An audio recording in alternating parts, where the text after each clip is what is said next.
Apakah Anda percaya ada manusia yang bisa hidup selamanya, yang berubah menjadi vampir dengan meminum darah manusia dan hanya berkeliaran di malam hari? Sosok Dracula itu digambarkan seperti itu. Sosok Dracula ini mulai terkenal pada tahun 1897 ketika Bram Stoker mengarang novel berjudul Dracula. Dia mendasarkan kisah ini pada kehidupan seorang pangeran dari Wallachia, Transilvania yang sekarang bagian dari negara Rumania, yang bernama Vlad III, dengan julukan Dracula yang berarti naga atau dragon. Nah, sejak itu dibikin film-film tentang Dracula ini. Tapi sebenarnya sosok Dracula ini, dia seorang pangeran yang bernama Vlad III. Dia sebenarnya pangeran tidak terkenal. Dia terkenal karena kekejamannya. Kalau Anda pernah nonton film yang paling terakhir dibuat tentang Dracula itu, yaitu berjudul Dracula Untold, itu banyak kisah tidak benar yang ada di film itu, tidak berdasarkan fakta sejarah. Dikisahkan di film itu dia membunuh Sultan Muhammad II atau Sultan Mehmed II dari Turki, sang penakluk Konstantinopel. Itu tidak benar. Berdasarkan fakta sejarah yang dikisahkan oleh sejarawan barat dan sejarawan Islam, justru Vlad III ini yang berjuluk Dracula inilah yang mati dibunuh oleh pasukan Turki Ottoman. Kisahnya begini. Pada tahun 1442, Turki Ottoman sedang bersiap perang dengan kerajaan Hungaria. Nah, Wallachia ini suatu daerah kecil di Rumania, merupakan daerah titik tolak pasukan Turki menuju ke Hungaria. Nah, sebagai tanda tunduk, bapaknya Dracula ini, yaitu Pangeran Vlad II, datang ke ibu kota Turki, waktu itu di Edirne, karena Konstantinopel atau Istanbul belum ditaklukkan, beserta dua anaknya sebagai tanda tunduk kepada Sultan Turki Murad II. Nah, Sultan Murad II meminta jaminan dari Pangeran Vlad II ini. Nah, oleh Pangeran Vlad II ini, dua anak laki-lakinya ini, yaitu Vlad III dan adiknya Radu, yang waktu itu masih berumur sekitar 11 dan 13 tahun, dijadikan jaminan di Turki. Dan dididiklah kakak beradik ini dengan didikan Turki, terutama dalam kemampuan berperang, berkuda, dan segala macam keahlian berperang lainnya, termasuk pelajaran-pelajaran tentang Islam. Nah, dua kakak beradik ini akhirnya masuk Islam. Dan tidak lama kemudian terjadilah perang antara Turki dan Hungaria. Nah, karena bapaknya Dracula ini bekerja sama dengan Turki, akhirnya dia dibunuh oleh Raja Hungaria, yaitu Jonas Hunyadi. Vlad III akhirnya, Dracula ini dengan bantuan pasukan Turki, sesudah dia beranjak besar, menaklukkan daerah kelahirannya Wallachia ini, dan dia menjadi pangeran di sana.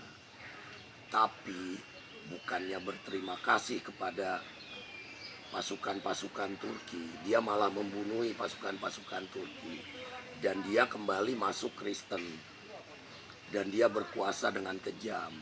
Itulah mengapa dia dijuluki Dracula di Impaler.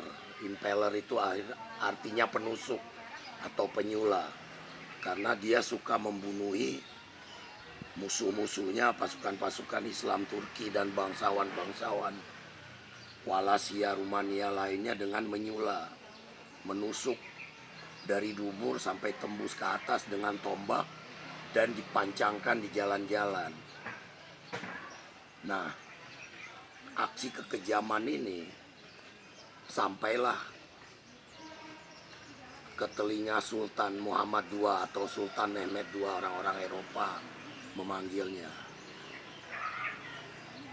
Sultan Mehmed II kemudian mengirim Radu the Handsome, Radu si tampan, yang merupakan adik kandung dari Dracula ini. Dia tetap di Turki dan menjadi seorang komandan militer yang handal. Berangkatlah Radu ini yang beragama Islam ini dengan 60.000 pasukan menuju ke Wallachia untuk menaklukkan abangnya sendiri.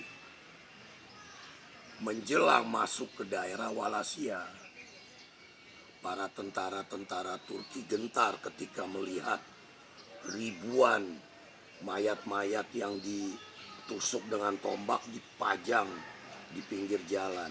Ada yang muntah, ada yang ketakutan. Memang sedemikian kejam ini Vlad III ini. Nah, akhirnya Radu the Handsome, Radu si tampan ini berhasil menundukkan abangnya sendiri, Vlad III ini. Dracula ini melarikan diri ke Hungaria, minta perlindungan kepada Raja Jonas Hunyadi, raja yang dulunya membunuh bapaknya sendiri dan pamannya sendiri. Nah, jadi Vlad III ini berkuasa 3 kali, silih berganti. Ketika dia dikalahkan, dia lari. Nanti dia susun kekuatan, dia merebut lagi wilayah dia. Begitu terus sampai kematian dia di tahun 1476. Sebenarnya dia pangeran tidak terkenal, cuman gara-gara novel Bram Stoker inilah pada tahun 1897, dan sesudah itu ada beberapa film yang dibuat oleh kalangan Hollywood. Yang paling terakhir ya film produksi tahun 2014 yang berjudul Dracula Untold, cerita tentang Dracula yang tidak diceritakan, yang menjungkir balikan fakta sebenarnya bahwa dia tidak pernah membunuh Sultan Mehmed. Justru Sultan Mehmed II dan pasukannya yang berhasil membunuh dia dan merampas wilayahnya kembali, menjadikan itu daerah Wallachia, Transilvania itu sebagai wilayah taklukan Turki Ottoman. Jadi supaya jangan gagal paham, karena ini menyangkut fakta sejarah dan juga hubungan antara Islam dan Kristen. Tapi fakta sebenarnya seperti itu. Sultan Mehmed II lah yang membunuh dia. Dia terkenal akan kekejamannya dan dia tidak hidup abadi. Tidak ada itu hanya novel karangan Bram Stoker dan dipopulerkan oleh kalangan-kalangan pembuat film Hollywood sampai sekarang. Cuman memang dia terkenal akan kekejamannya. Jadi saya sekadar meluruskan fakta sejarah supaya tidak ada kekeliruan dalam pemahaman tentang siapa Dracula ini, Pangeran Vlad III ini, sosok dia sebenarnya yang terkenal dengan julukannya Vlad III the Impaler atau Vlad III si penusuk. Jadi sekian dulu, tarik kesimpulan sendiri. Terima kasih.